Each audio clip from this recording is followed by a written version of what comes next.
Assalamualaikum warahmatullahi wabarakatuh. Baik para siswa, kali ini kita akan mempelajari tentang materi bunyi. Bunyi sebenarnya merupakan salah satu gelombang juga. Bunyi ini termasuk gelombang, jika dilihat dari mediumnya, bunyi ini termasuk gelombang mekanik, yaitu gelombang yang dalam perambatannya membutuhkan medium. Jadi kalau kita berteriak, kalau kita bersuara supaya bisa didengar, maka bunyi membutuhkan medium perantara. Kalau di kehidupan sehari-hari, medium perantara bunyi pada umumnya adalah gas atau zat gas atau udara. Jadi jangan coba-coba berteriak di luar angkasa. Misalnya kalau ada yang ada rencana mau pergi liburan ke luar angkasa, jangan coba-coba teriak di luar angkasa. Suara Anda, suara kamu tidak akan pernah didengar oleh orang. Karena mengapa? Karena di luar angkasa tidak ada udara, tidak ada medium perantara bunyi yang berasal dari udara. Kemudian dari segi arah getaran terhadap arah rambatannya, bunyi ini termasuk gelombang, betul, gelombang longitudinal.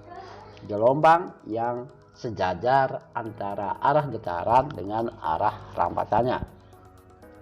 Ambil contoh bunyi itu seperti ini. Jika sebuah benda dijatuhkan di tengah air, maka akan muncul seperti ini, rapatan dan renggangan. Begitu jadi dalam bunyi, jika ini adalah sumber bunyi, maka di sini akan terlihat ada rapatan-rapatan dan ada renggangan. Syarat bunyi bisa terdengar ada 3, yaitu sumber bunyi, medium perantara bunyi, dan pendengar. Sumber bunyi adalah apa? Banyak sekali. Manusia, alat musik, atau apapun yang bisa mengeluarkan bunyi ketika dipukul misalnya. Tetapi sebenarnya sumber bunyi itu adalah getaran seperti ini. Jika sebuah penggaris ini diletakkan di meja, kemudian kita tarik, maka ini akan bergetar. Dan kalau ini didengarkan lebih seksama, maka akan terdengar bunyi. Jadi sumber bunyi itu sebenarnya adalah getaran. Setiap bunyi pasti dihasilkan oleh getaran. Manusia, suara manusia, bunyi yang dikeluarkan oleh manusia itu pasti ada yang bergetar. Coba kalian pegang misalnya leher kalian ketika bersuara, maka akan ada getaran-getaran di leher kalian. Itu artinya bahwa bunyi di manusia, suara manusia juga dihasilkan oleh getaran. Getaran itu berasal dari pita suara. Kemudian medium perantara bunyi. Medium perantara bunyi apa? Medium perantara bunyi itu banyak. Ada zat cair, ada zat padat, dan zat udara, zat gas atau udara. Kemudian syarat bunyi terdengar yang berikutnya adalah pendengar. Pendengar ini tentu adalah telinga kita, telinga manusia ya, tentunya telinga yang normal. Oh ya, ini medium perantara bunyi. Medium perantara bunyi ini kalau kita bisa lihat mana yang paling bagus sebagai medium perantara bunyi antara zat padat, zat cair maupun udara. Silahkan kalian tebak dari data seperti ini. Jika kita perhatikan pada udara, itu medium perantara bunyinya dibandingkan dengan zat cair dan zat padat, ternyata lebih cepat menghantarkan bunyi itu adalah zat padat sebenarnya. Jadi medium perantara yang paling baik itu sebenarnya adalah zat padat, baru zat cair, baru udara. Kemudian dari data ini juga kita bisa lihat bahwa semakin tinggi suhu udara, maka cepat lambatnya pun semakin meningkat di udara ini ya. Dan di air laut bisa kita lihat mana lebih cepat ya. Kemudian yang berikutnya adalah macam-macam bunyi berdasarkan frekuensinya. Yang pertama adalah infrasonik, yaitu bunyi yang frekuensinya di bawah 20 Hz atau bunyi yang frekuensinya 20 Hz ke bawah. Contoh hewan yang bisa mendengarkan bunyi infrasonik ini misalnya jangkrik atau anjing. Jadi itulah sebabnya anjing itu banyak dipelihara untuk di rumah-rumah, karena anjing itu mampu mendengar bunyi yang sangat kecil, frekuensi kurang dari 20 Hz. Jadi mampu mendengar itu. Jadi kalau ada suara pencuri, suara kakinya sangat pelan sekali, itu bisa didengar oleh anjing. Luar biasa. Maka banyak orang memelihara anjing untuk menjaga rumah biar bisa mendengar lebih sensitif suara suara langkah orang-orang yang berniat jelek. Tapi kok tidak ada ya yang melihara jangkrik untuk jaga rumah? Nah, kalian pikir sendiri ya. Kemudian bunyi yang kedua adalah audiosonik, yaitu bunyi yang frekuensinya 20 Hz sampai 20.000 Hz. Nah, bunyi inilah bunyi yang bisa didengar oleh manusia. Tengah-tengah. Yang berikutnya adalah bunyi ultrasonik, yaitu bunyi yang frekuensinya di atas 20.000 Hz. Adapun hewan yang bisa mendengarnya di sini adalah kelelawar dan lumba-lumba. Kelelawar dan lumba-lumba ini memiliki karakteristik yang sangat unik. Jadi kalau kelelawar itu mampu terbang pada malam hari, padahal pada malam hari itu penglihatan dari kelelawar itu agak terganggu, tidak normal. Tetapi dia mampu terbang dengan sangat bagus dan tidak menabrak apapun. Mengapa? Karena bunyi kelelawar itu memanfaatkan ultrasonik yang dikeluarkannya. Kemudian ketika bunyi ultrasonik itu mengenai suatu benda akan dipantulkan, kemudian akan dideteksi oleh kelelawar sehingga kelelawar tidak menabrak apapun, padahal pada suasana gelap. Begitu juga lumba-lumba. Lumba-lumba itu hewan yang hidupnya jauh di permukaan laut, jadi sangat dalam. Dan kita tahu kalau di kedalaman itu suasananya sangat gelap karena tidak mendapatkan sinar matahari yang banyak, yang cukup. Akan tetapi lumba-lumba mampu bisa hidup di sana, tidak saling tabrak dengan sama ikannya maupun dengan benda-benda yang lain, karena lumba-lumba memanfaatkan ultrasonik seperti kelelawar. Ya, kemampuan dari hewan untuk bisa beradaptasi dengan menggunakan ultrasonik ini disebut dengan ekolokasi. Kemudian ada beberapa karakteristik dari bunyi, yaitu yang pertama, kita mengenal tinggi rendah bunyi. Ada yang bunyi yang tinggi, ada bunyi rendah. Apa yang mempengaruhinya? Jadi mempengaruhi tinggi rendah bunyi ini adalah frekuensi. Jadi kalau laki-laki itu memiliki pita suara yang agak panjang dan berat. Ini menyebabkan frekuensi yang dikeluarkannya itu menjadi lebih berat, sehingga suara perempuan itu lebih tinggi dibandingkan dengan suara laki-laki. Bunyi yang dikeluarkan oleh laki-laki itu lebih rendah. Itu sebabnya kalau suara perempuan itu nyaring biasa suaranya ya, karena lebih tinggi dibandingkan dengan laki-laki. Jadi ya bisa kalian dengarkan saja mana lebih enak teriakannya laki-laki dan perempuan. Jangan teriak-teriak ya. Kemudian kuat lemah bunyi. Kuat lemah bunyi dipengaruhi oleh amplitudo. Apa amplitudo? Amplitudo itu adalah jarak terjauh dari dasar gelombang. Kuat lemah bunyi ini diibaratkan dengan begini. Kalau ada gitar, kalau ada gitar, kemudian kalian tarik senarnya, itu bedakan ketika kalian menarik agak jauh, agak kuat dibandingkan dengan agak lemah. Itu artinya kuat lemah bunyi berbeda. Semakin kalian tarik agak jauh, itu kuat bunyi akan semakin besar, semakin kuat bunyinya. Artinya adalah semakin besar amplitudo maka bunyi akan juga semakin kuat, dan sebaliknya amplitudo semakin lemah maka bunyi juga akan semakin lemah. Bunyi berdasarkan keteraturan frekuensinya itu dibagi menjadi dua juga. Yang pertama adalah nada.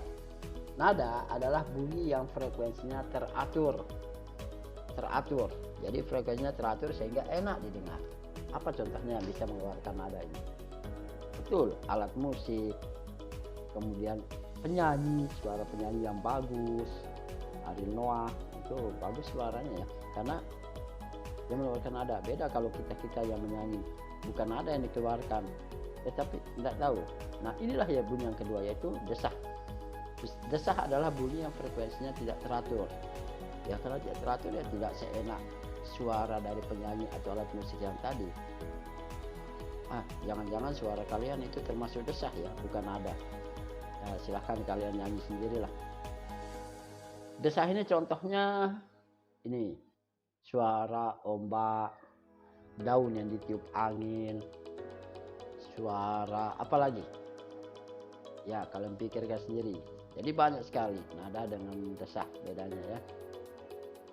Kemudian ada istilah yang dikenal dengan warna bunyi atau timbre. Warna bunyi ini seperti ini.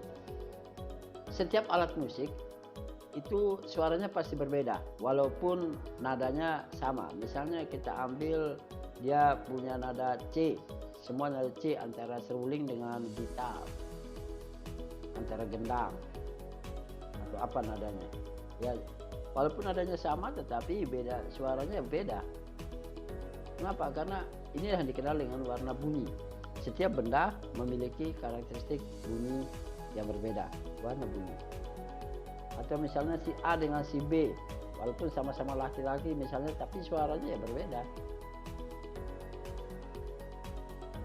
Kemudian ada istilah yang dikenal dengan resonansi. Resonansi itu adalah ikut bergetarnya suatu benda akibat bergetarnya benda lain, syaratnya memiliki frekuensi yang sama. Nah ini dia. Jadi di telinga kita itu kalau suara yang kecil masuk itu ditangkap oleh daun telinga, kemudian masuk ke saluran telinga, kemudian di sini ada penguatan. Jadi ada tulang-tulang pendengaran ini ikut bergetar.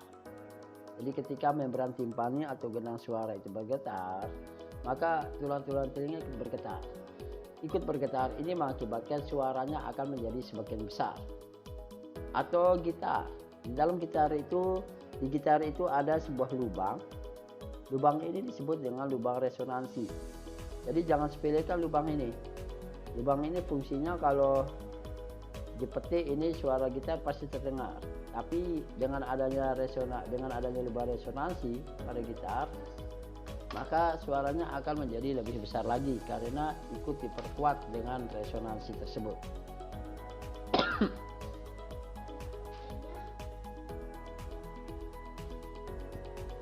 Kemudian bunyi pantul. Jadi bunyi itu juga dipantulkan. Nah, ada yang dikenal dengan hukum pemantulan bunyi, yaitu bunyi datang,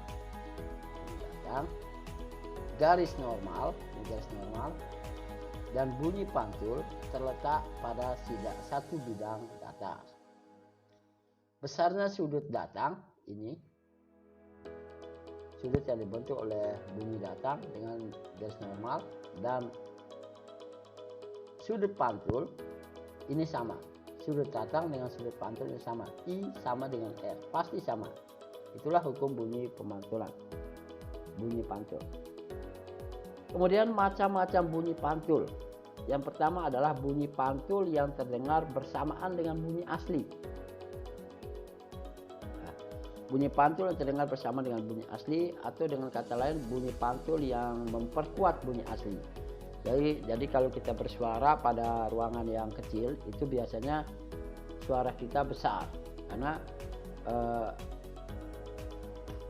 bersamaan bunyi pantul dengan bunyi asli tersebut. Kemudian gaung, bunyi pantul yang terdengar hampir bersamaan dengan bunyi pantul. Jadi ini kalau dilihat seperti ini ya. Ketika orang menyebut fisika, bunyi pantulnya terdengar belakangan. Ketika mengucapkan si, baru terdengar fisika. maka suaranya menjadi tidak jelas. Yang terdengar adalah fika. Wah, bisa juga ini orang nyebut fisika malah yang dipanggil si fika. Ya, ini biasanya kalau pada ruang-ruangan yang agak besar, sehingga kalau ruang-ruangan pertemuan besar-besar itu seharusnya dipasangkan peredam suara seperti karpet dan sebagainya. Yang berikutnya adalah gema. Gema adalah bunyi pantul yang terdengar setelah bunyi aslinya selesai. Begini, bunyi asli fisika, bunyi pantulnya terdengar baru fisika. Bunyi yang terdengar fisika, fisika. Jadi ada dua suara nanti ya.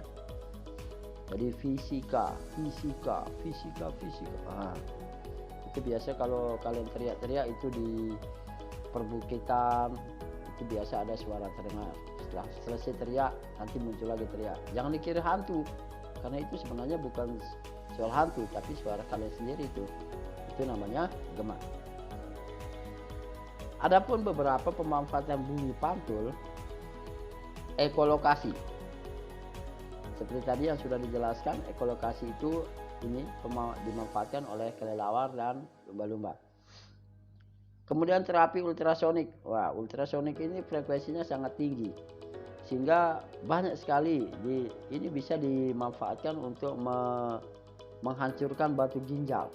Jadi tidak perlu dibedah, tidak perlu dioperasi, cukup ditembakkan, kemudian akan langsung mengenai batu ginjal tersebut hancur. Wah, luar biasa ya. USG, ultrasonografi. Ultrasonografi ini ini pasti sering didengar untuk mengetahui kondisi janin di dalam perut ibunya. Jadi caranya, prosesnya adalah ini, alat ini biasa dioleskan, diusapkan di perut sang ibu. Ini namanya transducer. Ini memancarkan gelombang ultrasonik. Kemudian transducer ini berfungsi untuk memancarkan sekaligus sebagai penerima gelombang pantul, bunyi pantul. Jadi memancarkan, kemudian dipantulkan oleh bagian tubuh di dalam tubuh atau janin, kemudian dipantulkan, diterima oleh transducer ini lagi, transducer USG, kemudian akan dirubah menjadi sinyal listrik seperti ini, dialirkan ke komputer, dan di komputer maka akan terlihat, akan dirubah bentuknya menjadi gambar. Gambar itu adalah hasil USG bayi itu. Sehat ya. Sistem sonar. Apa sistem sonar itu? Sistem sonar ini adalah biasa digunakan untuk mengetahui kedalaman dari laut. Jadi transdusernya akan memancarkan gelombang ultrasonik, dipantulkan oleh dasar laut, kemudian akan dipantulkan, diterima oleh detektor pada kapal laut, kemudian akan dihitung berapa kedalamannya. Caranya adalah yang menggunakan S sama dengan V kali T per 2. Ini cepat. S ini adalah kedalaman laut yang akan dihitung, V adalah kecepatan gelombang ultrasonik di laut, T waktu tiba. Gelombang ultrasonik dihitung dari ketika dipancarkan sampai diterima. Kemudian ada pembersih ultrasonik.